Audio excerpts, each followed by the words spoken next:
All I'm saying is that Jamie Clayton can show me whatever sights she wants. Goddamn. Hey there, creepy peeps. My name is Nightmare Maven. Welcome back to my channel. As you can tell from the title of this video, we're talking about Hellraiser. Just to start off the video, I am no expert on the Hellraiser franchise at all. I've seen up to Hellraiser Inferno. I think that was the one that I was like, all right, I'm done. But reimaginings can be fun, so you know, of course I was gonna watch this. We're taking it in a different direction. So Hellraiser 2022 follows Riley, a recovering addict who comes across the infamous puzzle box. She of course plays with it and accidentally marks her brother, who is taken by the Cenobites, which starts Riley on a path to find her brother, finish the configuration to get her brother back. I read a few times across the internet about the idea that Clive Barker had for the Cenobites, which is described as repulsive glamour as their aesthetic, and I feel like this movie nailed that.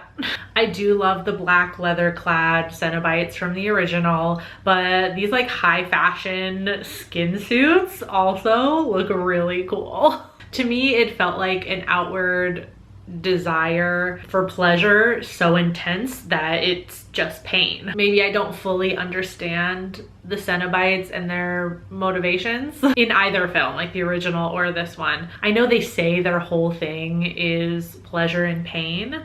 So I'm seeing reviews of the new Hellraiser talking about how it wasn't as sexy or whatever, or kinky or anything. And I was a little bit lost. So maybe somebody can explain to me in the comments why, because both groups of Cenobites seemed really into the torture. Or maybe it was the victims, because none of the people that are in possession of the puzzle box in the new Hellraiser are necessarily after pleasure. Their intent on finishing the configuration is getting something from the Cenobites, like that's their ultimate goal. But I'll be the first to admit that Hellraiser is not a franchise that I'm super duper into, as much as I've tried, and I don't know much about it ultimately, like any like deep lore or anything like that. But all that aside, I quite enjoyed this new movie. There's definitely some commentary in there we can reach for about addiction and the all-consuming nature of addiction, and it fits the ending, I think, really well, because it seems like, at least in this new Hellraiser, the only way you're going to come across this puzzle box is if you're after sensation. Use that word a few times in the movie, and I think it's for a reason, because that's how Voight comes across the box, because he's experienced every earthly sensation and he wants more. Riley uses substances to achieve this, but her motivations change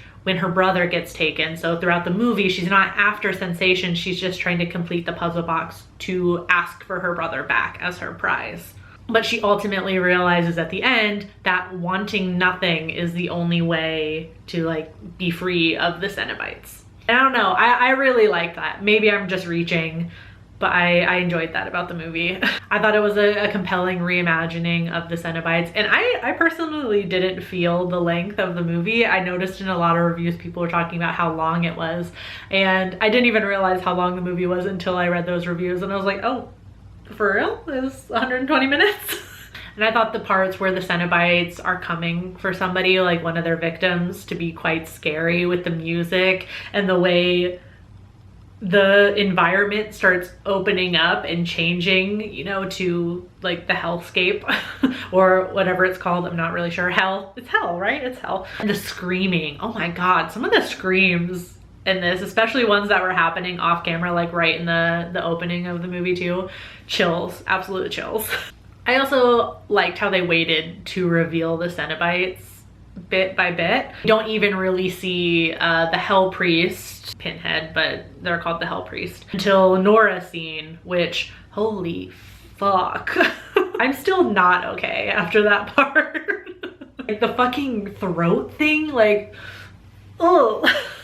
I was so uncomfortable, and that's like the whole point of it, but like, oh my God. I do kind of hope we get another Hellraiser from this. I know this is meant to be a reimagining, so it's like restarting again, like from square one, so I do hope we get another one so we can get a little bit more torture and more Cenobites. But I enjoyed it, and I enjoyed this idea of like the pursuit of sensation, and that's what leads you to the Cenobites. Speaking of the Cenobites and the Hell Priest, aka Pinhead, Jamie Clayton ate.